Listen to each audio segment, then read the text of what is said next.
Hello student, this side Sudhir Grover, senior faculty member Infomaths course edu. आज हम discuss करेंगे NIMCET 2019 maths paper.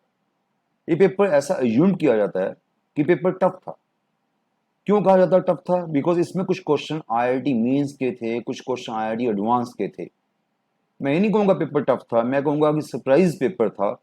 ऐसा paper था कि अनएक्सपेक्टेड पेपर था। बच्चों को लगा था कि यह पेपर एवरेज आएगा, पर पेपर बाई चांस कुछ क्वेश्चन एवरेज टफ आ गए, तो हमें पेपर लगा टफ है।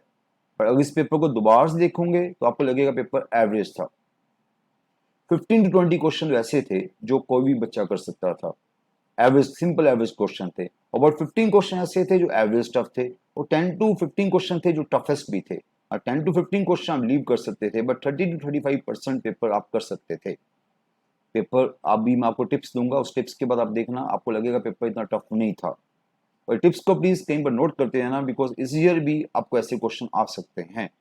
तो मैं आगे लेक्चर कंटिन्यू कर रहा हूँ, और फिर मैं कहूँगा कि हमारा जो इन्फोमैथ्स चैनल है, यूट्यूब चैनल है इन्फोमैथ्स इंडिया, कोर्स एड्यू इन्फोमैथ्स इंडिया, तो उसको प्लीज सब्सक्राइब करो। उसमें कई फ्री लेक्चर, कई कई टॉपिक्स हम आपसे डिस्कस करते हैं। उसके बाद हमारी एक ऐप है कोर्स एड्यू ऐप, उसको आप डाउनलोड कर सकते हो। उसमें हमने कई फ्री टेस्ट सीरीज हमने बीच में डाले हुए हैं, फ्री टेस्ट डाले हुए हैं। इवन निमसेट का फ्री मॉक टेस्ट भी है। एटलीस्ट मॉक टेस्ट को ट्राई करो, जो फ्री मॉक टेस्ट है। उसके साथ कुछ पेड सीरीज भी है, वो आप देख लेना। अगर आपको लेना चाहते हो तो ले सकते हो आप, पर जो फ्री है उसको तो प्लीज ट्राई करो। ओके स्टूडेंट्स, तो मैं स्टार्ट कर रहा हूँ आज का first question. NIMCET 2019 maths paper. आप देखोगे पेपर इतना टफ नहीं था। लाइक फर्स्ट क्वेश्चन में आप क्या देख रहे हो? Two circles, we are given two circles. क्या पूछा गया? One pair of common tangents, two pair of common tangent, three common tangent, no common tangent. आपको पता है कॉमन टेंजेंट्स का आर्टिकल तो आपको पता ही है कि आप क्या करते हो। दो सर्कल दिए हुए हैं, दोनों का क्या करोगे? पहले सेंटर्स निकालोगे, डी डिस्टेंस बिटवीन सेंटर निकालोगे, R1 R2 निकालोगे। तो बाई चांस इस क्वेश्चन को हम हमेशा कहते हैं कि ज्योमेट्रिक वाला क्वेश्चन आए तो फिगर जरूर बनाओ। बाई चांस सर्कल कौन सा है? सेंटर 0 0 है, रेडियस 4 है। ये सर्कल कौन सा है? सेंटर्स का 0,1 है। इसका सेकंड, जो फर्स्ट सर्कल है उसका सेंटर 0 0 है, रेडियस 4 है। जो सेकंड सर्कल है उसका सेंटर 0,1 है, रेडियस 1 है। अब इसकी फिगर बनाओ जरा। अब इसकी फिगर बनाओगे तो आपको फिगर से ही क्वेश्चन मिल जाएगा, आपको कुछ करने की जरूरत नहीं पड़ेगी। आपको पता है जो फर्स्ट सर्कल है उसका सेंटर 0 0 है, रेडियस 4 है। जो सेकंड सर्कल है उसका सेंटर 0,1, आप देख सकते हो 0,1 है, रेडियस 1 है। 0,1 उसका सेंटर है, रेडियस 1 है। इट मीन सर्कल कहां से पास करेगा? आपके 0 0 से पास करेगा, आप देख सकते हो। और सेकंड सर्कल में 0 0 पास डालोगे, सेकंड में 0 0 डालोगे तो सेटिस्फाई द सर्कल है। मीन जो सेकंड सर्कल है 0 0 से पास कर रहा है, सेकंड सर्कल 0 0 से पास कर रहा है, उसका सेंटर 0 1 है, रेडियस 1 है। आपकी फिगर ऐसे बनेगी। इस फिगर से साफ क्लियर हो गया। एक सर्कल दूसरे सर्कल के अंदर है, जो एक सर्कल दूसरे सर्कल के अंदर है, it mean there is no common tangent. तो बिना किसी पेन चलाए आप क्वेश्चन को कर सकते थे, अगर आपको फिगर बनानी आती है। वो हर बच्चों को फिगर बनानी आती है। ओके, सभी को पता है कि पहले सर्कल का सेंटर क्या, रेडियस क्या, सेकंड सर्कल का सेंटर का रेडियस क्या है। अब छोटी सी फिगर बनाओ, आपका आंसर मिल जाएगा कि one circle lie inside other circle, so there is no common tangent. देखा कितना सिंपल क्वेश्चन था ना। क्वेश्चन नंबर 2, ये क्वेश्चन भी हमारी असाइनमेंट का था, सिंपल सा क्वेश्चन था। क्या है? Continuous differentiable. तो जीरो पे देखना पहले आपको। जीरो पर आपको पता है कि कंटिन्यूटी का मीनिंग क्या होता है? Limit is equal to value. Zero पे जो वैल्यू है वो जीरो है। जीरो पे जो वैल्यू है जीरो है। जीरो पे जो लेफ्ट लिमिट है वो भी जीरो है, देख सकते हैं। जीरो पे लेफ्ट लिमिट भी जीरो है, जीरो पे वैल्यू भी जीरो है, जीरो पे लेफ्ट लिमिट भी जीरो है, और जीरो पे राइट लिमिट आपको यहाँ जाना पड़ेगा। ओके, थोड़ा सा अगर आपने क्लासरूम अगर क्लासेस लगाई हैं तो आपको पता है कि यहाँ जाओगे तो zero into bounded right limit भी जीरो हो जाएगी, लेफ्ट लिमिट भी जीरो है, राइट लिमिट भी जीरो है, वैल्यू भी जीरो है। तो this is continuous at zero. किसी को मेरी बात नहीं समझ आई तो मैं आपको दिखा भी देता हूँ। ये फंक्शन है, आपने जीरो पे लेफ्ट लिमिट निकाली, जीरो आ गई। जीरो पे आपने लिमिट निकाली, जीरो पे लिमिट निकाली तो क्या होगा? Zero into bounded. आपको पता है sine is always bounded, sine always in between -1 to 1। It mean sine is bounded function. Zero into bounded function क्या होता है? जीरो होता है। हर बच्चे को पता है कि sine is a bounded function. तो बाउंडेड फंक्शन क्या होता है? Sine is always in between -1 to 1। तो जीरो इंटू बाउंडेड क्या होता है? जीरो होता है। Right limit is zero, left limit is zero, value is also zero at zero. So it means कि this function is continuous at zero. Okay, तो एक part तो हमने कर लिया, कंटिन्यूअस तो हो गया। और दूसरा पार्ट क्या? डिफरेंशियबिलिटी। डिफरेंशियबिलिटी कैसे चेक करते हैं? हमें पता है कि हम क्या करते हैं बाय, क्या बोलते हैं, क्लासिकल डेफिनेशन। क्या होती है क्लासिकल डेफिनेशन? क्लासिकल डेफिनेशन कह दो, आप कह दो कि बाय फर्स्ट प्रिंसिपल आपकी डेरिवेटिव क्या होता है, limit x tends to a f x minus f a by x minus a, this is definition of derivative, आपको पता ही, हर बच्चे को पता है, this is definition of derivative. तो आपने जीरो पे डेरिवेटिव चेक करना है, तो जीरो पे हम डेरिवेटिव चेक कर रहे हैं, तो जीरो पे लेफ्ट हम चेक नहीं कर रहे, बिकॉज जीरो पे लेफ्ट तो हमें पता ही कि वैल्यू भी जीरो है, सब कुछ जीरो है, वही हम चेक कर लेंगे, कोई बड़ी बात नहीं, वही चेक कर लेंगे, पर जीरो पे हम राइट चेक कर रहे हैं। जीरो पे राइट डेरिवेटिव क्या होगा, F x minus F zero by x minus zero, again F x क्या है, अगर जीरो राइट ले रहे हो तो एफ एक्स क्या है, अगर जीरो राइट ले रहे हो तो एफ एक्स ये है, एफ जीरो क्या पता है, आपको पता है एफ जीरो जीरो है, वो हमें पता है, नीचे एक्स माइनस जीरो एक्स हो गया, ओके ठीक है, क्लियर है, बिकॉज ग्रेटर देन जीरो आपका फंक्शन ए है, जीरो पर आपका फंक्शन जीरो है और नीचे तो एक्स है ही है। अभी एक्स एक्स आपका कैंसिल हो गया तो क्या बचा, ये बच गया limit X zero plus sine one by X, at zero this is not defined, at zero this limit is not defined, it means की function is not differentiable at zero, zero पर राइट डेरिवेटिव नहीं हुआ, so it means function is not differentiable at zero, so continues at zero but not differentiable at zero, very simple question, okay। now student question number 3, very very important question, ऐसा question है जो first time बच्चों को लगा कि बड़ा मुश्किल question है, और फैक्ट ये भी है कि थोड़ा सा मुश्किल क्वेश्चन था भी ये क्वेश्चन 2-3 चैप्टर को मिला के बना है। अब इसको देखोगे तो आपको कॉम्प्लेक्स सिंबल लगेगा, अगर आप यहाँ देखोगे तो आपको वेक्टर भी दिख रहा है, और यहाँ आप देखोगे कि ओरिजिन को शिफ्ट किया तो आपको ज्योमेट्री भी दिख रहा है, मीन्स एक क्वेश्चन जो था वो कॉम्प्लेक्स सिंबल ज्योमेट्री वेक्टर्स को मिला के बना था, और शायद अगर आपको मेरी क्लासेस में याद हो मैं आपको क्या बोलता हूँ, complex symbol is a part of geometry, geometry is a part of vectors, वही बात इस क्वेश्चन में आ गई, मीन्स तीनों चीजें एक ही चैप्टर है, कॉम्प्लेक्स सिंबल 2D ज्योमेट्री एक ही चीज है। तो आप देखोगे कि इसमें क्या है, पहले कॉम्प्लेक्स सिंबल को क्या किया, कॉम्प्लेक्स सिंबल हमारे पास है, आपको ये भी पता है कि कोई complex symbol x plus iota y हो तो उस कॉम्प्लेक्स नंबर को हम क्या लिख सकते हैं, एक्स कॉमा वाई, ओके, ये हमारा कॉम्प्लेक्स नंबर बन गया। तो ये कॉम्प्लेक्स नंबर क्या बन गया, 1,2 बन गया, दिस इज नाउ 1,2, ओके। तो इट मूव्स हॉरिजॉन्टली, फर्स्ट क्या हमें बोला गया, it moves horizontally from the origin by 5 units, इसको हॉरिजॉन्टल मूव किया बाय 5 यूनिट्स, तो वो तो बड़ा सिंपल हो गया कि आपने 1,2 को हॉरिजॉन्टल मूव किया by 5 units, then vertical move किया by 3 units, horizontal 5 units, vertical 3 units, दो चीज तो बड़ी सिंपल लग रही है हमें, हॉरिजॉन्टल 5 यूनिट्स मूव किया तो 1 2 क्या हो गया, हॉरिजॉन्टल आपका एक्स कोऑर्डिनेट इंक्रीज हो गया, 5 से इंक्रीज हो गया 6 2 हो गया, वर्टिकल 3 यूनिट्स मूव किया तो वर्टिकल आपका जो वाई कोऑर्डिनेट है वो 3 यूनिट्स इंक्रीज हो गया। दो बातें तो हमें समझ आ गई, ओके, दो बातें तो बड़ी सिंपल सी थी, हमें क्लियर हो गई, कोई इसमें इशू नहीं आया। अब जो थर्ड जो है वो थोड़ा सा मुश्किल है। थर्ड हमने क्या बताया आपको, थर्ड बताया कि particle moves √2 units in the direction of i plus J, यहां पर मैक्सिमम बच्चों को प्रॉब्लम आई है in the direction of i plus J क्या होता है, moves √2 units in the direction of i plus J. थोड़ा सा मैं इसको आपको ऐसा आर्टिकल समझाऊंगा, इसको मैं दो वे से समझाऊंगा, एक ज्योमेट्रिक 2D की वजह से समझाऊंगा, एक वेक्टर की वजह से समझाऊंगा। कभी कोई वेक्टर ए, कोई भी आपको लगे कि कोई वेक्टर एक्स है, that moves in the direction, इसको आर्टिकल लेके चलना, that's move in the direction of vector A, that's move in the direction of vector A, okay, with magnitude, with magnitude B, with magnitude, कुछ नाम दे दो magnitude को, with magnitude something like B. तो new vector क्या होगा, तो new vector जो आएगा वो क्या आएगा, न्यू वेक्टर जो आएगा वो क्या आएगा, वही होगा कि वेक्टर एक्स में आप ऐड कर दो, क्या ऐड कर दो, vector A cap, vector A cap into B magnitude, ये आपने उसमें ऐड कर देना, बी मींस की आपका जो भी बी मैग्नीट्यूड है उसमें उसमें आपने ये उसमें ऐड कर देना, बस A cap into B magnitude X cap, sorry ये जो हमारे पास है। अब देखा जाए तो हमारे पास क्या था, हमारे पास वेक्टर क्या आया था, पहले आपने उसको मूव किया था 5 यूनिट्स हॉरिजॉन्टल 3 यूनिट्स वर्टिकल, तो आपका नया वेक्टर क्या आया था 6,5 आया था, ये वेक्टर आया था 6i प्लस 5j। तो ए कैप क्या है, ये आपका वेक्टर ए है, तो अलोंग दिस आपको मूव करना है, तो ए कैप क्या होगा, ए कैप हो गया i plus J divided by magnitude, इसका मैग्नीट्यूड √2 है, ए कैप हो गया। अगर इनटू बी भी करूं तो बी क्या था, मैग्नीट्यूड क्या था √2, आपने कितने मैग्नीट्यूड पे मूव करना है, मैग्नीट्यूड क्या है बी, बी मींस √2, तो ये आपने उसमें ऐड कर दो, i प्लस जे उसमें ऐड कर दो, तो इसमें i प्लस जे ऐड किया तो क्या बन गया 7i plus 6j, very simple.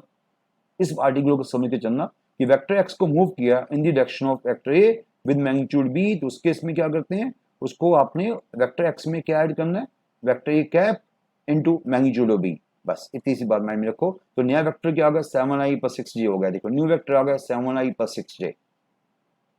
उसके बाद क्या बोला गया, एक और चीज बोल दी गई है, देन मूव्स थ्रू एंगल π/2 इन एंटी क्लॉकवाइज डायरेक्शन। अब किसी को एंटी क्लॉकवाइज डायरेक्शन मूव करते हो, वो तो हम कई बार डिस्कस कर चुके हैं, तो इट मींस कि multiply with iota.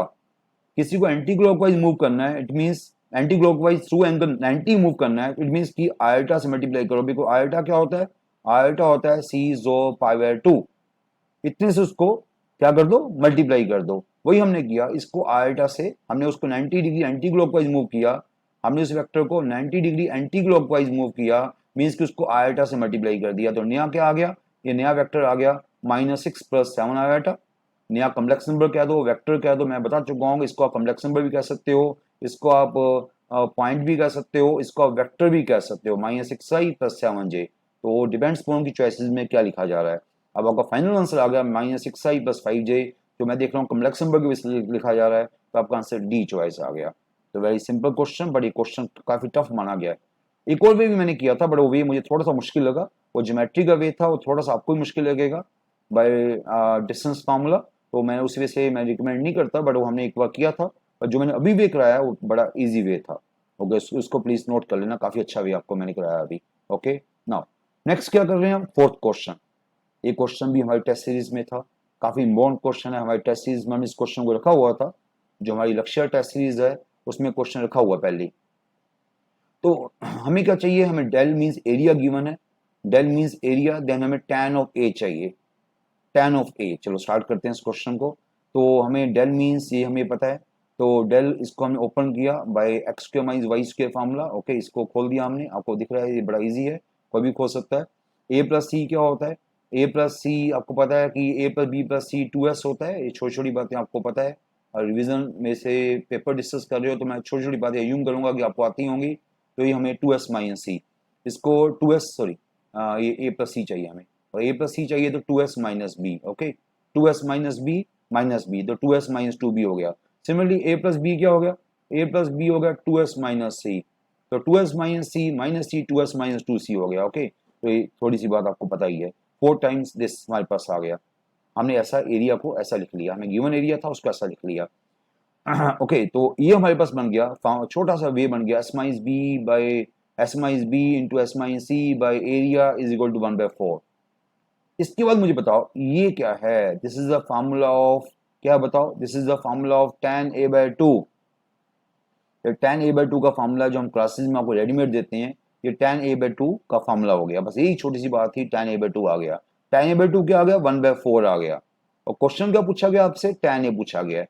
tan a क्या होता है, twice tan a/2 bye 1 - tan² a/2, उसको पुट कर दो, आप आंसर 4/15 आ गया। बड़ा अच्छा सा, बस छोटी सी बात ये थी कि ये आपको tan a/2 का फार्मूला आना चाहिए, तो क्वेश्चन बड़ा इजी हो गया। Okay, now student, very easy question. Two numbers a and b are chosen at random from set of first 30 natural number.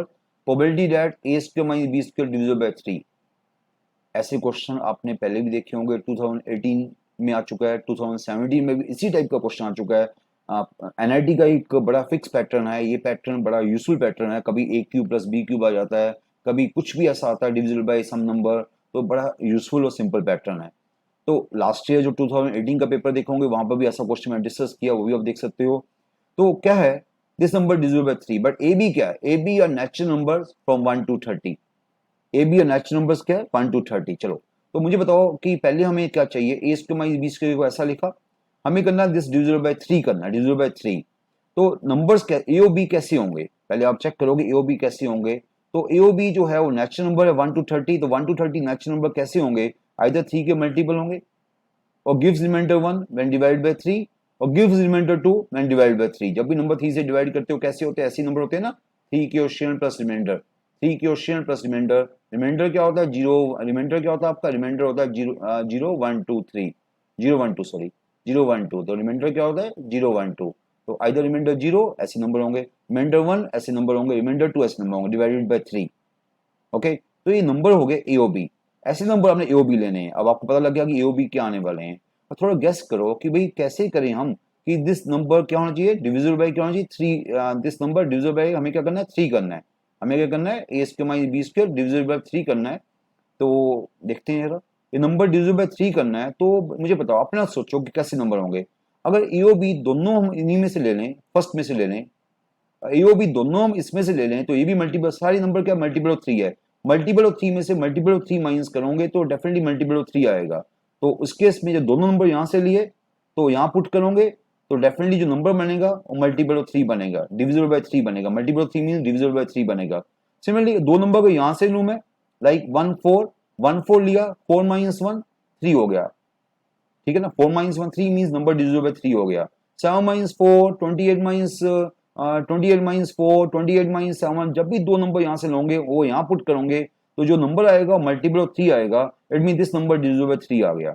और दो नंबर यहां से लोगे तब भी, दो नंबर यहां से लोगे तब भी, दो नंबर यहां से लेंगे, देखो आप 5 माइनस 2 3 8 माइनस 5 3 29 माइनस 5 24, तो जब भी नंबर दो यहां से लोगे उनको यहां पुट करोगे अगेन नंबर डिविजिबल बाय 3 आएगा। तो दो या तो यहां से लो, दो नंबर यहां से ए बी या यहां से लो, ए बी या यहां से लो, ए बी यहां से लो, तीन केस तो हमने बना दिए। कोई और केस भी बनेगा, आप सोचो कोई और केस बनेगा। अगर मैं एक नंबर यहां से लेता हूं, एक नंबर यहां से लेता हूं, इनको ऐड करो, इन दो नंबर को ऐड करो, क्या बनता है 9, उसको यहां पुट कर देता हूं 5 + 4 9, 9 divisible by 3, yes this number again divisible by 3। एक नंबर यहां से लो, एक नंबर यहां से लो, उनको ऐड कर दो तो अगेन नंबर डिविजिबल बाय 3। तो तीन केस ये बने कि दोनों नंबर यहां से लिए, दोनों नंबर यहां से लिए, दोनों नंबर यहां से लिए, एक केस ये बना, एक नंबर यहां से लिया, एक नंबर यहां से लिया, तो टोटल 4 केस बन गए हमारे पास। तो हमने देख लिया, आपको बता दिया, तो तीन केस तो मैंने बता दिया, दोनों नंबर यहां से लिए, उसकी पॉसिबिलिटी क्या होगी 10 नंबर है 10C2, दोनों नंबर यहां से लिए 10C2, दोनों नंबर यहां से लिए 10C2, 3 केस तो हमने बना दिए। ओके, उसके बाद क्या कि हमने वही मैंने बताया कि A be taken from 2 and 3, एक नंबर यहां से लिया, एक नंबर यहां से लिया, एक नंबर वहां से लिया 10C1, एक वहां से लिया 10C1, ऐसे 100 केस हो गए। तो टोटल ऐसे कितने केस हो गए, टोटल केस ऐसे हो गए कि तीनों को ऐड किया प्लस ये 100 हो गया। तो नीचे क्या होगा, नीचे तो पता ही हमें सैंपल स्पेस है, टोटल नंबर 30 है, तो नीचे सैंपल स्पेस में दो नंबर लेने हैं तो कितने वेज होंगे 30C2 वेज होंगे, नीचे तो सैंपल स्पेस में 30C2 होगा। तो ऊपर ये आया, नीचे 30C2 आया, इसको सोल्व किया तो आंसर आ गया दिस। तो क्वेश्चन एवरेज क्वेश्चन था, थोड़ा समझाने में टाइम जरूर लिया आपके लिए, और क्वेश्चन एवरेज क्वेश्चन था। Okay, now student question number 6, very simple question, ये हमारी असाइनमेंट का क्वेश्चन भी है। A man takes a step forward with probability 0.4 and backward with probability 0.6, probability that at the end of 11 steps he is just one step away from the starting point. आप समझ सकते हो कि ये question कैसा होना चाहिए, पहले अपने आप को इसको विजुअलाइज करो कि क्वेश्चन कैसे होगा। और पर्सन आपके सामने है, उसके स्टेप्स क्या है, फॉरवर्ड है या बैकवर्ड है ना, माइंड में रखोगे उसके स्टेप्स क्या है, आइदर बैकवर्ड है या फॉरवर्ड है ना।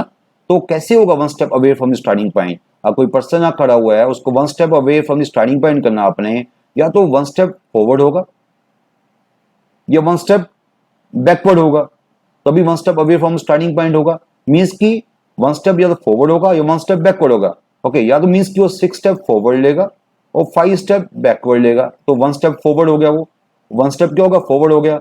या वो क्या करेगा, वो आपके क्या करेगा 6 स्टेप आपके बैकवर्ड लेगा और 5 स्टेप फॉरवर्ड लेगा और वन स्टेप बैकवर्ड हो गया। दो ही वे हमारे पास, one step away from the starting point, समझ गया आप। ओके, या तो वन स्टेप फॉरवर्ड होगा या वन स्टेप बैकवर्ड होगा, ये हमारे पास दो वे हो गए। तो उसी को हम आपके सामने लेके आए हैं। आपको पता है फॉरवर्ड की प्रोबेबिलिटी का 0.4 है और बैकवर्ड की प्रोबेबिलिटी का 0.6 है। तो eight the end of 11 step he is one step away, that is मैं बता चुका हूं आइदर फॉरवर्ड होगा और बैकवर्ड होगा। अगर फॉरवर्ड हुआ तो उसको 6 स्टेप फॉरवर्ड लेने होंगे और 5 स्टेप बैकवर्ड लेने होंगे। तो बाय बाइनोमियल डिस्ट्रीब्यूशन 11C6, तो 6 स्टेप फॉरवर्ड कौन से होंगे मुझे आप नहीं पता, दैट्स वाई 11C6। मुझे नहीं पता कि 6 स्टेप कौन से उसने फॉरवर्ड लिए, पहला स्टेप फॉरवर्ड लिया, फिर बैकवर्ड लिया, फिर दो फॉरवर्ड लिए, फिर एक बैकवर्ड लिया, हमें नहीं पता। हमें पता कि 6 स्टेप फॉरवर्ड लिए, 5 स्टेप बैकवर्ड लिए। तो दैट्स वाई हमने क्या लगा दिया, बाइनोमियल डिस्ट्रीब्यूशन लगा दी। क्या हो गया 11C6, 6 फॉरवर्ड लिए, तो क्या होगा आपको पता है NCR क्या होता है बाइनोमियल डिस्ट्रीब्यूशन, NCR P की पावर R क्या होगी पावर N-R, है ना। ओके, ये हमारे पास होता है। तो 0.4 की पावर 6, 0.6 की पावर 5, तो ये हमारे पास हो गया 6 फॉरवर्ड और 5 बैकवर्ड। या दूसरा वे क्या हो सकता है, दूसरा वे हो सकता है कि उसने क्या किया हो, 6 बैकवर्ड लियो, मैं बता चुका हूं 6 बैकवर्ड और 5 फॉरवर्ड। तो दिस वे 11C5, 0.4 की पावर 5, 0.6 की पावर 6। तो ये दोनों चीज आपको समझ आ गई होंगी, आइदर वो फॉरवर्ड होगा या वो बैकवर्ड होगा, because he is just one step away from the starting point. तो वेरी इजी क्वेश्चन, इसको आप सोल्व करोगे कॉमन लेकर, ये कॉमन आ जाएगा। आपको पता है कि 11C5 is equal to 11C6, तो 11C5 11C6 कॉमन आ जाएगा हमारे पास। तो 0.4 की पावर 5, 0.6 की पावर 5 भी कॉमन आ जाएगा अंदर 0.4 प्लस 0.6 बचेगा, मीन्स 1 बचेगा, तो ये आपका आंसर क्या आएगा 462 इंटू दिस। तो क्वेश्चन बड़ा अच्छा क्वेश्चन था ना। क्वेश्चन नंबर 7, ये क्वेश्चन कहाँ का, स्टैट्स का क्वेश्चन आ गया। Let exercise B n observations wi pxi plus k again n observations definitely. Where p and k are constants, p and k क्या कांस्टेंट है, मींस कि हमने एक्सरसाइज को p से मल्टीप्लाई किया फिर k ऐड कर दिया। If the mean of exercise 48 and standard deviation, exercise का जो मीन है 48 है, जो स्टैंडर्ड डेविएशन है 12 है एक्सरसाइज की, और wi का मीन 55 है और wi का स्टैंडर्ड डेविएशन 15 है, तो वैल्यू p k क्या है।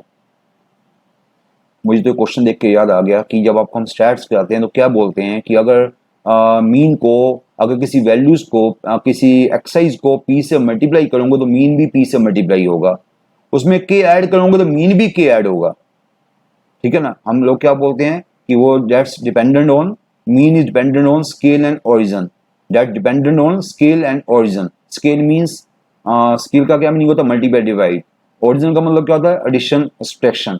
तो वो ओरिजिन पे डिपेंड करता है और स्केल पे डिपेंड करता है। आपने उसको मल्टीप्लाई किया तो मीन भी मल्टीप्लाई होगा, अगर प्लस माइनस किया तो मीन भी प्लस माइनस होगा। पर स्टैंडर्ड डेविएशन जो है वो क्या होगा, वहां पर अगर पी से अगर देखो हमने स्टैंडर्ड डेविएशन में पुराना दिया हुआ है, हमें पुराना स्टैंडर्ड डेविएशन दिया हुआ है, न्यू स्टैंडर्ड डेविएशन हमें ये दे रहा है, तो न्यू स्टैंडर्ड डेविएशन क्या होगा, पी से मल्टीप्लाई किया तो स्टैंडर्ड डेविएशन भी मल्टीप्लाई होगा, के ऐड किया तो स्टैंडर्ड डेविएशन में के ऐड नहीं होगा। ये आपको बताने वाला हूँ। देखो ये हमारा पुरानी, ये नया WI आया, पुराना वेरिएबल क्या था XI था, तो ये हमारे पास आपने देखा चेंज, ये चेंज हुआ, तो न्यू मीन क्या होगा P into old mean. New mean क्या होगा P into old mean plus K, mean आपने P से मल्टीप्लाई किया मीन भी मल्टीप्लाई हुआ, K ऐड किया तो मीन भी ऐड हुआ। बट स्टैंडर्ड डेविएशन में क्या होगा, अगर आपने P मल्टीप्लाई किया तो स्टैंडर्ड डेविएशन मल्टीप्लाई हुआ, K ऐड किया तो स्टैंडर्ड डेविएशन में कुछ फर्क नहीं पड़ेगा, मीन्स कि वो K वहां पर क्या होता है, K प्लस माइनस से कोई फर्क नहीं पड़ता, तो ये आपने सिंपल ये हमारे पास आ जाएगा। ओके, ये मीन में क्या होगा, ये चेंज होता है, मल्टीप्लाई कर दो मल्टीप्लाई होता है, ऐड कर दो ऐड होता है। स्टैंडर्ड डेविएशन में क्या होता है, मल्टीप्लाई कर दो मल्टीप्लाई होगा, प्लस माइनस कर दो कोई फर्क नहीं पड़ता, तो ये स्टैंडर्ड डेविएशन में चेंज आया, ये मीन में चेंज आया। बस आपने करना क्या है, आपने सारी वैल्यूज डाल देनी है। आपको क्या पता है, अगर देखा जाए तो आपको डाटा क्या कुछ आपके पास है, आपके पास है मीन हमें गिवन है, एक्सरसाइज का मीन गिवन है, हमें स्टैंडर्ड डेविएशन गिवन है, आप सबको पुट कर दो, सिंपल सी बात रह चुकी है। आपको मीन पता है, ओके, आपको स्टैंडर्ड डेविएशन पता है, ओके, ये ओल्ड मीन पता है, न्यू मीन पता है, ओल्ड स्टैंडर्ड डेविएशन पता है, न्यू स्टैंडर्ड डेविएशन पता है, तो दो इक्वेशन आ चुकी है सिंपल सी। देखो ओल्ड मीन एक्स का मीन और ये न्यू मीन डब्ल्यू का mean, old standard deviation new standard deviation सबको पुट कर दो आप। तो यहाँ पहले नंबर 2 में पुट करना, बिकॉज वहां पर के नहीं है, तो नंबर 2 में पुट करोगे तो वहां पी की वैल्यू आ जाएगी। देखो पहले हम नंबर 2 में पुट करो, चलो हमने नंबर 3 ऐसे कर दिया, ये देखो यहाँ पहले पुट करोगे आप, पहले यहाँ पुट करोगे इसकी वैल्यू, ये 15 पुट कर दिया आपने, सपोज करते हैं 15 पुट कर दिया P इंटू और ये आपने 12 पुट कर दिया, इससे सीधा ही आपकी P की वैल्यू आ गई, वही हम करके दिखा रहे हैं। तो P की वैल्यू क्या आ गई, P की वैल्यू आ गई 15/12 मीन्स की 5/4 मीन्स की 1.25 आपकी P की वैल्यू आ गई। ये P की वैल्यू को यहाँ पुट कर दो, P की वैल्यू को यहाँ पुट करो तो K की वैल्यू आ जाएगी, तो P और K हमारे पास आ जाएगा, राइट। पुट इन 3 यहाँ पुट कर दो तो K की वैल्यू भी आ जाएगी, राइट। तो ये हमारे पास आ गया, P आ गया, K आ गया, K क्या आ गया -5। Very simple question. No next question तो बिल्कुल ही सिंपल क्वेश्चन है। ये क्वेश्चन आपके सामने बड़ा इजी क्वेश्चन है, अगर आपने हमारे नोट्स देखे होंगे वहां पर हमने बस इतना चेंज किया है, यहाँ पर 2 लगा हुआ है, वहां हमारा 1 है, जो हमारे नोट्स में क्वेश्चन है वहां पे 1 है, यहाँ पर 2 आ गया, बिल्कुल सेम क्वेश्चन था। बिल्कुल अगर हमने वो क्वेश्चन करके आए हो तो क्वेश्चन बड़ा इजी था, तो वहां पर XYZ अगर हमारी क्लासरूम की असाइनमेंट देखोगे वहां पर अगर 1 था तो वहां क्वेश्चन क्या पूछा था, क्वेश्चन से पूछा था कि x into Y into Z क्या होगा, वहां पर आंसर -1 था। अगर वो क्वेश्चन करके आए थे तो यहाँ पर आंसर क्या आएगा, -2 आएगा, बस इतना सा चेंज होगा। अगर आपने क्लासरूम में असाइनमेंट की होगी तो ये क्वेश्चन सीधा ही आप डी चॉइस मार्क कर सकते हो, बट मैं अभी आपको करके दिखा रहा हूँ। तो पहली बात क्या कि जो थर्ड कॉलम है वो क्या सम ऑफ 2 एलिमेंट्स है, व्हेन एनी कॉलम और रो सम of 2 or more elements, when any row column sum of 2 or more elements, then that determinant can be expressed as sum of 2 or more determinants। तो इसको हम 2 or more determinants में express कर सकते हैं। ये आपकी सम ऑफ 2 एलिमेंट्स है, ओके, सम ऑफ 2 एलिमेंट्स है, तो इसको हम 2 डिटरमिनेंट्स में एक्सप्रेस कर देते हैं। फर्स्ट कॉलम सेम रहेगी, सेकंड कॉलम सेम रहेगी, इस कॉलम को हमने स्प्लिट कर दिया। क्या स्प्लिट कर दिया, ये देखो ये कॉलम ए बन गई और 2 को हम अलग कर दिया। आपको रिजल्ट तो पता ही होगा, this column is sum of 2 elements, तो so determinant can be express as sum of 2 determinants, okay. अब यहाँ से फर्स्ट रो से x को बनाया, सेकंड से y को बनाया, थर्ड से z को बनाया, ये बन गया, ओके। यहाँ पर क्या होगा, ओके, ये हमारे पास देख लिया आपने, यहाँ पर आपने 2 कॉमन ले लिया थर्ड कॉलम में से, 2 कॉमन लेके आपने इसको इंटरचेंज भी कर दिया, इस कॉलम को यहाँ ले गए, इस कॉलम को यहाँ ले गए, वैल्यू बिकम नेगेटिव। फिर जो यहाँ कॉलम आई ये x यहाँ आया, फिर x को यहाँ ले गए, x स्क्वायर को यहाँ ले गए, मीन्स 2 बार कॉलम को इंटरचेंज किया, 2 बार कॉलम को इंटरचेंज करोगे, फर्स्ट और थर्ड कॉलम को पहले करोगे, पहले 2 को कॉमन लेकर पहले फर्स्ट और थर्ड कॉलम को इंटरचेंज किया, फिर आपने जब फिर जो आई सेकंड और थर्ड कॉलम को फिर अगेन इंटरचेंज किया, पहले फर्स्ट और थर्ड को चेंज किया, फर्स्ट यहाँ पहुंच गई, ओके, फिर दोनों को इंटरचेंज किया, x यहाँ पहुंच गया, x और x स्क्वायर को इंटरचेंज किया, यहाँ पहुंच गया आप। बाई चांस क्या देखा आपने, ये वाला पार्ट तो सेम आ गया, यहाँ पे एक्स वाई जेड कॉमन लिया, वहां से 2 कॉमन लिया, उसको इंटरचेंज किया कॉलम्स को, दोनों पार्ट सेम आ गए, ये डिटरमिनेंट पार्ट मेरा कॉमन आ गया, डिटरमिनेंट पार्ट कॉमन आ गया तो क्या बार बचा, एक्स वाई जेड प्लस 2 बच गया, ओके, ये हमारे पास आ गया। शायद किसी बच्चे को पता होगी ये डिटरमिनेंट हमारी +1 की, जब हम +1 के स्टूडेंट थे तो ये हमारी बड़ी फेवरेट चीज होती थी, पता क्या होती थी, इसको याद भी कर लिया करो, ये क्या है, X minus Y into Y minus Z into Z minus X, ये हमारे पास, इसको सोल्व करेंगे तो ये आएगा।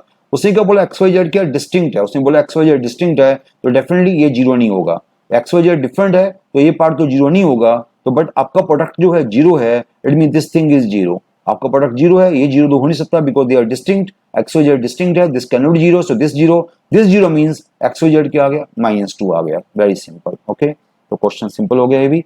ना क्वेश्चन नंबर 9, क्वेश्चन नंबर 9 कई बच्चे छोड़ के आए थे बिकॉज उनको लगा कि क्वेश्चन को फंक्शन हमें उनको फंक्शन निकालने की लगी कि हम फंक्शन निकालेंगे, फंक्शन निकालने बैठे होंगे तो शायद हर बच्चा इस क्वेश्चन को छोड़ के आएगा।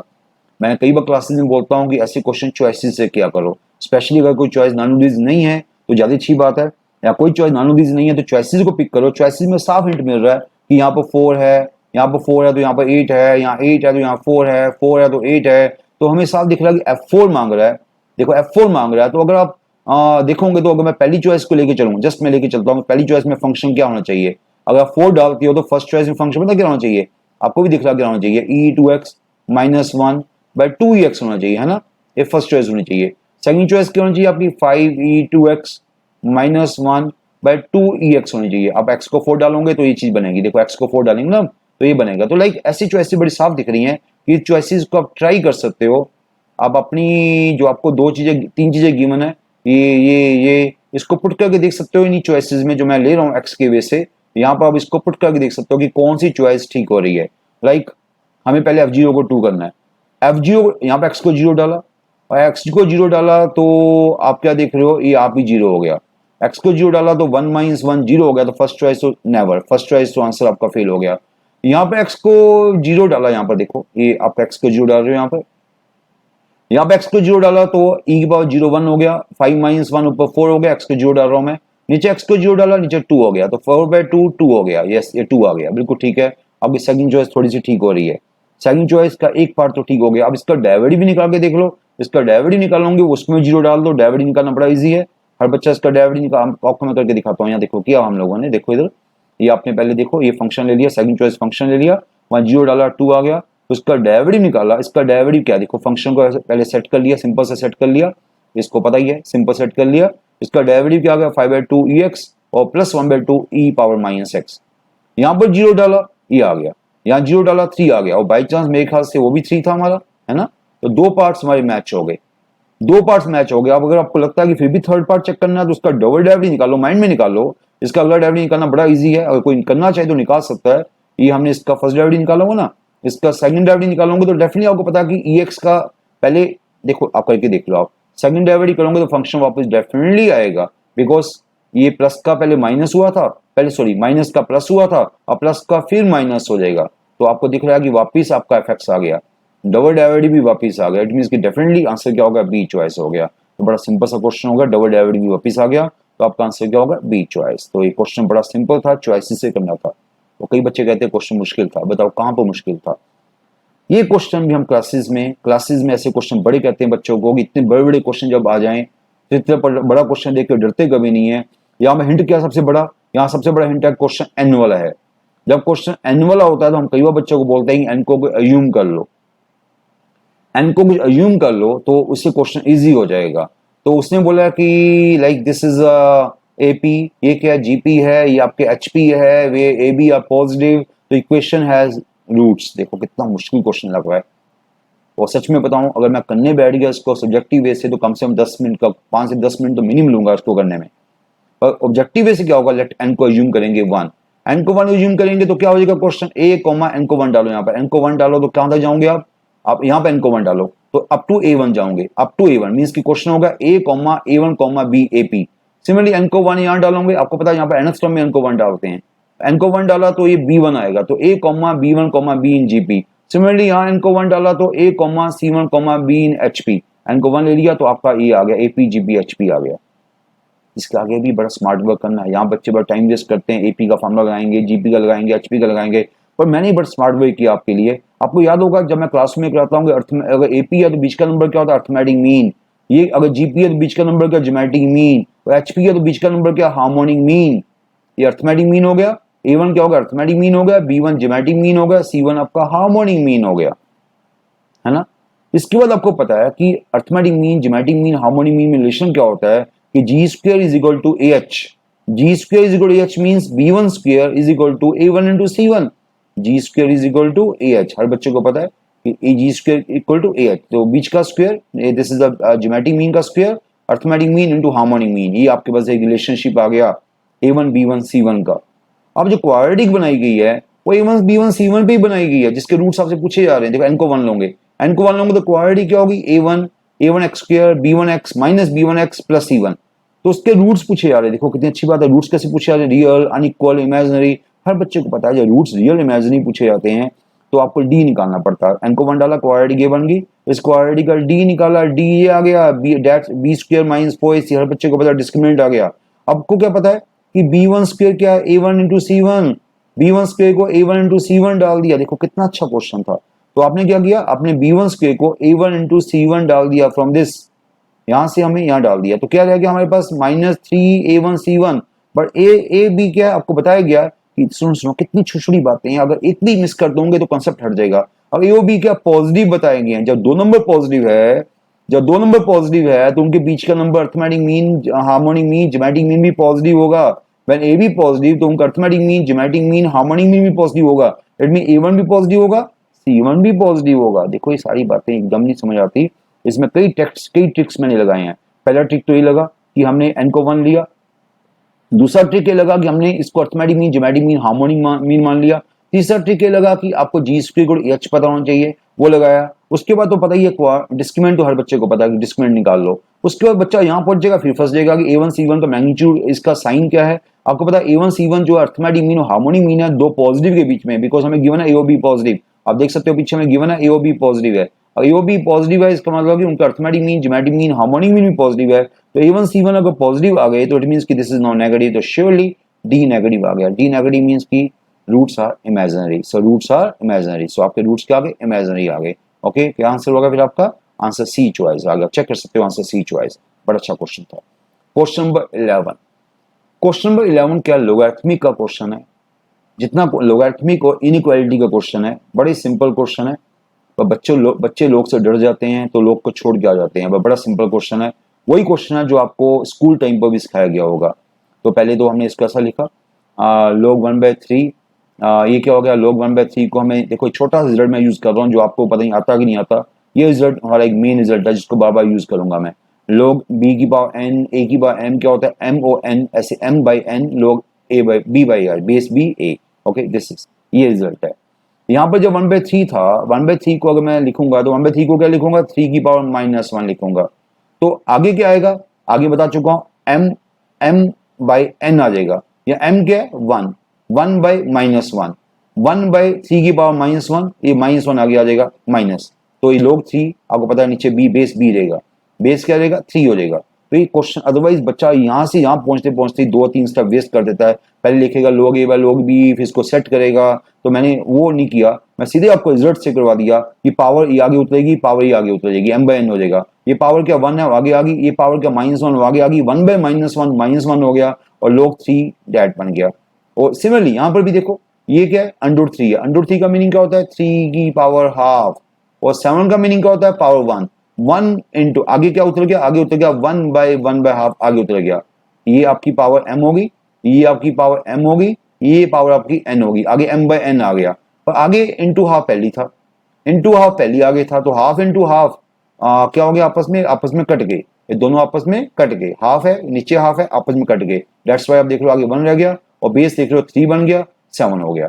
तो ट्रिक इतना अच्छा ट्रिक था कि जिसके बाद आप क्वेश्चन बड़ा इजी कर सकते हो। सिंपल सा ट्रिक था कि पावर को आगे, दोनों पावर्स को आगे ले आओ। तो ये सिंपल से ट्रिक से आपको कई स्टेप बच गए, आपको शायद दिख रहा नहीं दिख रहा, आपने कई स्टेप बचा दिए। और अच्छी बात क्या है कि तीनों बेस 3 हो गया, बस अब तो स्कूल वाला क्वेश्चन हो गया कि log m minus log n log m by n होता है। अब वो स्कूल वाले ट्रिक्स लगेंगे, log m minus log m by n हो गया, ये ऐसे पहुंच गए हम। अब आपको पता बेस 1 से बड़ा है, जब बेस 1 से बड़ा होता है equality sign will not change. अब इसको कैंसिल कर सकते हो बिकॉज बेस जब 1 से बड़ा होता है तो equality sign will not change, ये हट जाएगा, ये आपका log हट जाएगा बिकॉज बेस 1 से बड़ा, बेस 1 से छोटा होता तो इक्वालिटी साइन चेंज हो जाता। अब इसके आगे आपको पता है x प्लस 2 भी आपका ऊपर नीचे कैंसिल हो गया, तो x प्लस 4 क्या रह गया, लेस देन 7 रह गया, x लेस देन 3 रह गया। और यहाँ पर बच्चा गलती करता है, x लेस देन 3 तो बोल देता है, उसको ये भी माइंड में रखना चाहिए कि log एक्चुअली कब डिफाइन होता है, पहले ये भी पॉजिटिव होना चाहिए, ये भी पॉजिटिव होना चाहिए, तभी log डिफाइन होगा। और x प्लस 2 पॉजिटिव है, log कब डिफाइन है, व्हेन x प्लस 2 पॉजिटिव, तो x should be greater than -2, तो ग्रेटर देन -2 होना चाहिए, वो आपका ग्रेटर देन -2 होना चाहिए और लेस देन 3 होना चाहिए, greater than -2 and less than 3 आपका आंसर आ गया इन बिटवीन -2 to 3। देखा आपने, छोटी छोटी सी बातें हैं। अगर वो बच्चा कहेगा सर ये क्यों नहीं आपने किया, ये भी ये देखो मैं इसलिए नहीं किया कि ये उसी के अंदर कवर हो गया, बिकॉज ये भी log कब डिफाइन है, जब ये ग्रेटर देन 0 है। ये ग्रेटर देन 0 कब होगा, ये ग्रेटर देन 0 होगा व्हेन x लेस देन -4 और x ग्रेटर देन -2। ओके, तो x ग्रेटर देन, ये दोनों, ये इसका कॉमन होंगे आप, ये क्या x ग्रेटर देन -2, ये क्या, ये कब डिफाइन x ग्रेटर देन -2, दोनों का जो कॉमन आ रहा है वो ग्रेटर देन -2 हो रहा है, इसलिए मैंने ओनली ग्रेटर देन -2 ले लिया, मैंने इसको नहीं देखा था। तो कई बच्चे ना सोचेंगे सर आपने ये क्यों नहीं देखा, ये मैंने इसलिए देखा कि ये इसी का पार्ट था तो मैंने नहीं देखा। तो x ग्रेटर देन -2 आ गया, x लेस देन 3 आ गया, तो आपका आंसर क्या आ गया, -2 to 3। Very easy question. Now question number 12, ABC in GP then that they are in AP, तो ABC are lengths of the sides of triangle। ये क्वेश्चन हमारी टेस्ट सीरीज का क्वेश्चन है, बड़ा इंपॉर्टेंट क्वेश्चन है। मैंने बोला था कि कई क्वेश्चन हमारी असाइनमेंट्स के थे, पर ये कि कई बच्चों ने टेस्ट सीरीज प्रॉपर नहीं की तो उनके लिए क्वेश्चन मुश्किल हो गया था, बड़ा इजी क्वेश्चन था। ABC GP है, तो आपको पता है ABC GP का मीनिंग क्या है, B स्क्वायर इक्वल AC, हर बच्चे को पता है। वो हमें क्या गिवन है उसको थोड़ा सेट करो, log को सेट करो, log m minus log n log m by n log m minus log n log m by n log m minus log n log m by n, तीनों को set कर दिया हमने। तीनों को सेट करके ऐसा लिख दिया, तीनों को log m by n लिख दिया। अगर log AP होते हैं, हर बच्चे को पता है कि जब log A log B log C AP होता है, तो हमें रिजल्ट पता है कि ABC क्या होता है, GP होता है। अगर AP होता है तो ABC क्या होना चाहिए, GP होना चाहिए, तो ABC इन GP, तो इसका मतलब क्या हो गया, सो डैड इन GP, तो बीच, तो they are in GP, okay, वो GP हो गया। और GP है तो बीच का square should be equal to first into third, है ना, छोटी छोटी इससे बातें यूज हो रही है, बड़ा सिंपल क्वेश्चन निकला है दिस, बीच का square first into third like this, okay, बीच का स्क्वायर फर्स्ट इनटू थर्ड। अब इसको थोड़ा सेट करो, 4b स्क्वायर 9c स्क्वायर, कुछ कैंसिल हो रहा होगा, कैंसिल तो नहीं हो रहा, क्रॉस मल्टीप्लाई हो रहा है, या 27c क्यूब हो गया, या 8b क्यूब हो गया, तो 27c क्यूब 8b क्यूब, तो क्यूब रूट कर लिया दोनों साइड का क्यूब रूट किया तो 2b हो गया, एक क्यूब रूट 3c हुआ तो b और c का आपस में रिलेशनशिप आ गया, b और c का आपस में रिलेशनशिप आ गया। ओके, पहली बात आ गई, बी और सी का रिलेशनशिप आ गया, इसको 1 में पुट कर दिया, 1 मीन्स ये वाला आपके पास, कहाँ 1, ये वाला 1, ये अभी तक हमने यूज नहीं किया, तो बी और सी का रिलेशनशिप आ गया, बी को सी में डाल दो, सी को बी में डाल दो, आपकी मर्जी जो अच्छा लगे। आपने बी को सी में डाल दिया, तो बी को सी में डाल दिया, ये आपका रिलेशनशिप आ गया, बी को पुट कर दिया, मीन बी को पुट कर दिया 1 में, तो ए और सी का आपस में रिलेशनशिप क्या बन गया, ये आपका सी सी यहाँ से कैंसिल हो गया, आप देख सकते हो, ये आपका ए और सी का रिलेशनशिप आ गया, ये बी और सी का रिलेशनशिप आ गया। तीनों का रिलेशनशिप आपको बनाना है, एबीसी का रिलेशनशिप बनाना है, तो आपको दिख रहा है कि ये 9c है, ये 3c है, तो इसको पहले को 3 से मल्टीप्लाई करके तीनों को आपस में आप इक्वल कर सकते हो। तो आपने क्या किया, इसको पहले 3 से मल्टीप्लाई कर दिया नंबर 2 को, तो बिकॉज तीनों, मैं क्या चाहता हूँ, इन दोनों को, तीनों का आपस में रिलेशनशिप चाहिए, मुझे तीनों का रिलेशनशिप चाहिए, 9c है वो 3c है, तो डेफिनेटली मैंने इसको 3 से मल्टीप्लाई कर दिया, उससे 6 भी 9c बन गया। अब ये भी 9c 6 भी है, ये भी 9c 4a है, तो क्या बन गया, 4a is equal to 6b equal to 9c, ये तीनों इक्वल हो गए, तीनों इक्वल हो गए, तीनों को 9c, इसको भी 9c में कन्वर्ट कर दिया, वो तो पहले ही 9c था, इसको 9c बना दिया, ये भी 9c में था, तो 4a 9c हुआ और 6 भी 9c हुआ, तो तीनों आपके abc का रिलेशनशिप आ गया, 4a equal to 6b equal to 9c, तो abc का रिलेशनशिप आ गया। तो अब इसको क्या करेंगे, आप देखो सीधा भी कर सकते हैं, या इसको एलसीएम लेके डिवाइड कर दो, आपने देखा कि ऐसा बन गया रेशो, आपको पता ही है, रेशो प्रोपोर्शन चैप्टर कर चुके हो, आपने इनके एलसीएम से डिवाइड कर दिया, तो आपके पास क्या आ गया, ये आपके पास एबीसी का रेशो आ गया आपस में, तो ए हो गया 9K, बी हो गया 6K, सी हो गया 4K। तो आपको पता है कि आपसे पूछा गया कि ट्रायंगल क्या है, एक्यूट एंगल है कि ऑब्टूज एंगल है, तो हमने कॉस ए निकाला।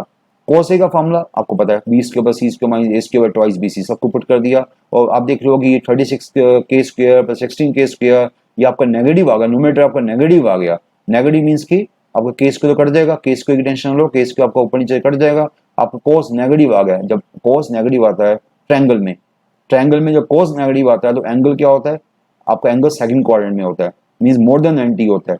आपका एंगल क्या होगा, सेकंड क्वाड्रेंट में चलेगा, मींस मोर देन 90 हो गया।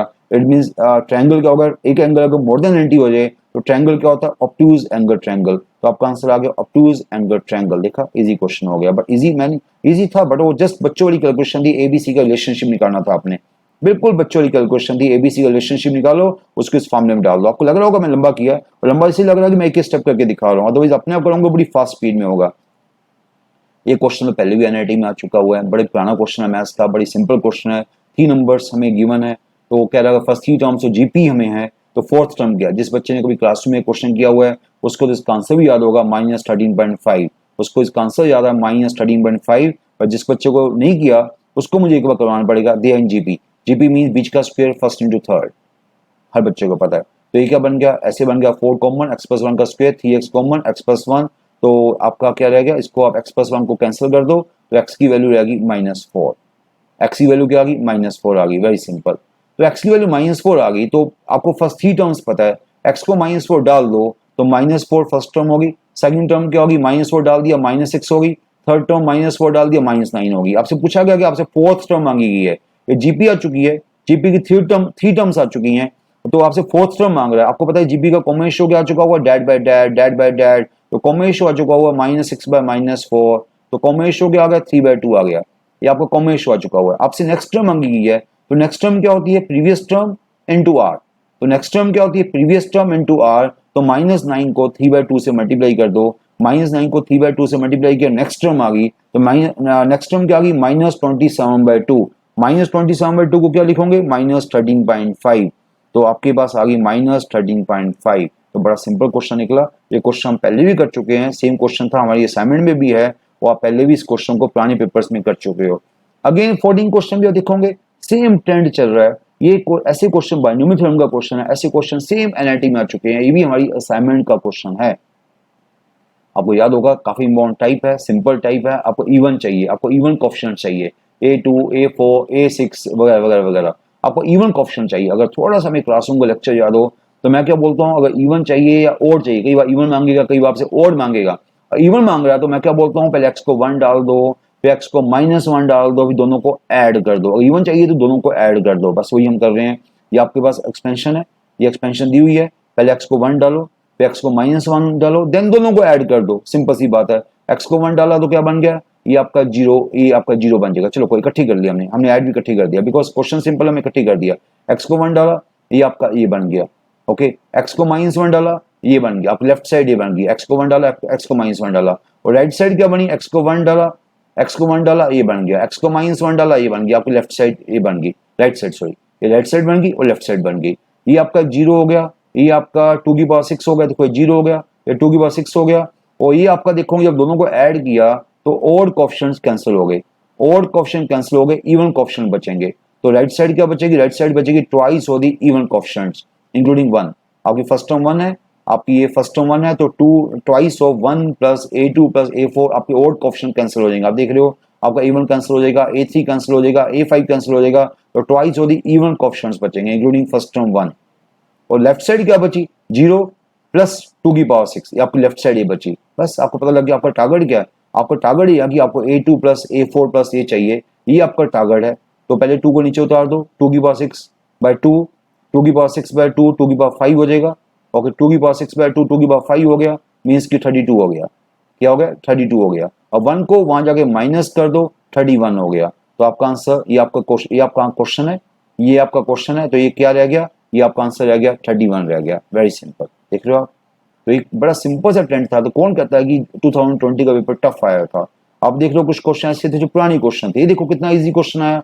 If A B are the greatest values of this two, greatest value the binomial coefficient, हर बच्चे को पता है कि ग्रेटेस्ट वैल्यू क्या होता है। अगर एन इवन हो आपको पता है अगर आपका ग्रेटेस्ट अगर n इवन है, अगर n इवन है तो ग्रेटेस्ट क्या होता है, ग्रेटेस्ट के लिए r क्या होता है, r should be n/2।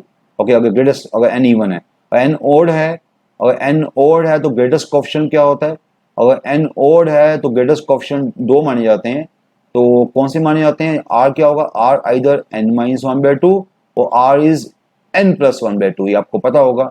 Okay, when n is odd, बस इसको यूज करना था, आपको ये तो पता ही है। यहाँ पर 2n इवन है तो यहाँ पर ग्रेटेस्ट क्या होगा, अब यहाँ पर ग्रेटेस्ट a क्या ग्रेटेस्ट है तो यहाँ r क्या होगा, n/2 होगा, और यहाँ पर r क्या होगा, यहाँ पर ऑड है तो r क्या होगा, a वाला होगा। वो मैं करके दिखाता हूँ अभी आपको, देखो आपके सामने मैंने आपको पूरी थ्योरी सिखा दी। ये देखो n पावर इवन है तो ग्रेटेस्ट क्या होगा, r क्या होगा, 2n/2 होगा। n यहाँ क्या 2n है, यहाँ n क्या 2n है, तो यहाँ पर 2n इवन है तो r क्या होगा, 2n/2 मींस n होगा। ओके, आपको मैंने बता दिया, तो r इज n। ओके, तो a क्या होगा, a क्या होगा, फिर r को n डाल दिया तो a क्या होगा, 2ncn हो गया, a क्या होगा, 2ncn हो गया। Okay, very simple.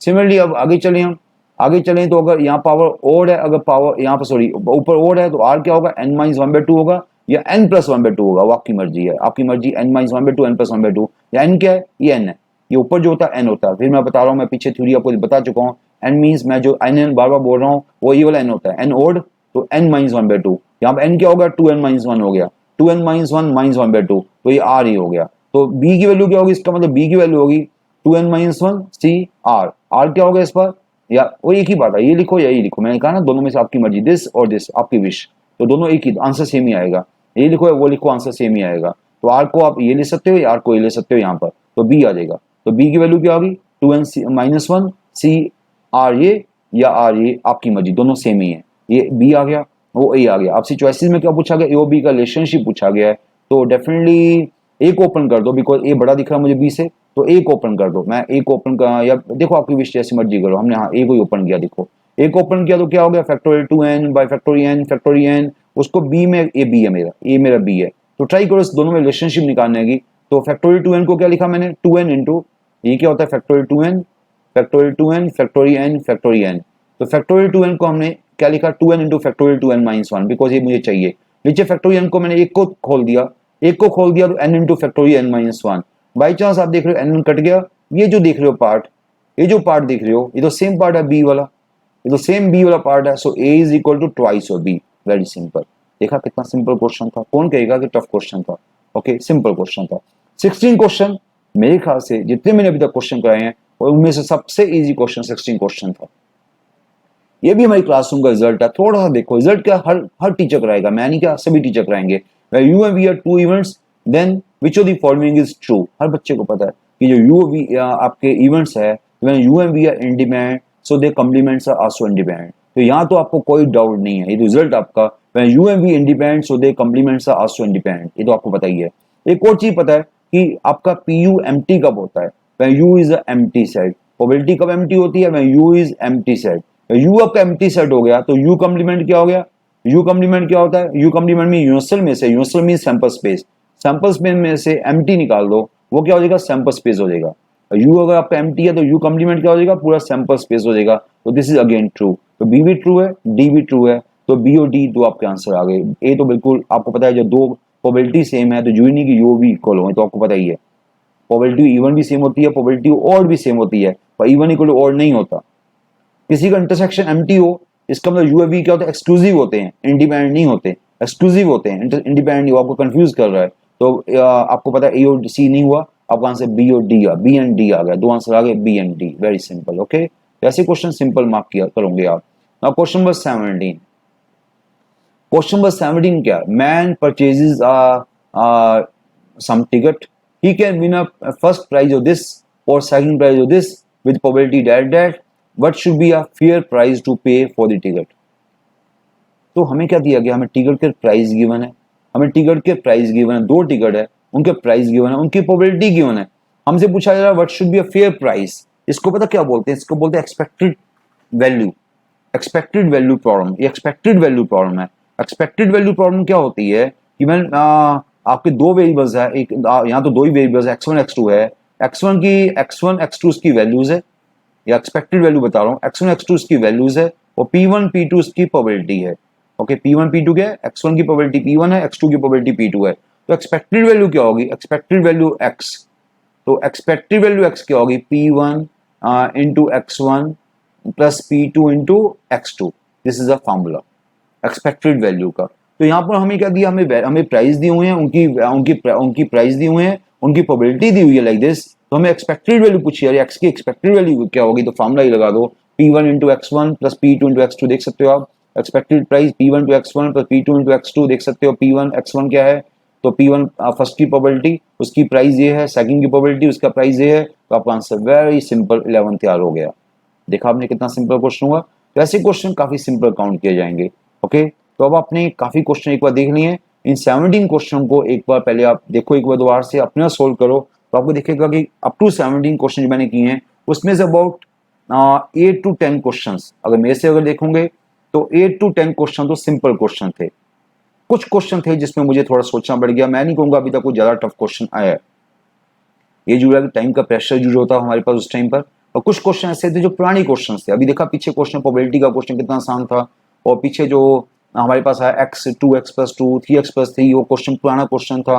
तो कुछ क्वेश्चन ऐसे थे जो पुरानी क्वेश्चन थे। तो एनईटी की जब भी प्रिपरेशन करो, निमसेट की जब भी तैयारी करो, पुराने पेपर जरूर पढ़ के जाया करो। इवन पेपर टफ भी आएगा तब भी पुराने क्वेश्चन जरूर आएंगे। ओके स्टूडेंट्स, तो हम पार्ट 1 मेरा हो गया, अप टू 17 क्वेश्चन में डिस्कस किए। नेक्स्ट पार्ट में वो क्वेश्चन लेके आऊंगा, वो क्वेश्चन थोड़े ज्यादा अच्छे क्वेश्चन है।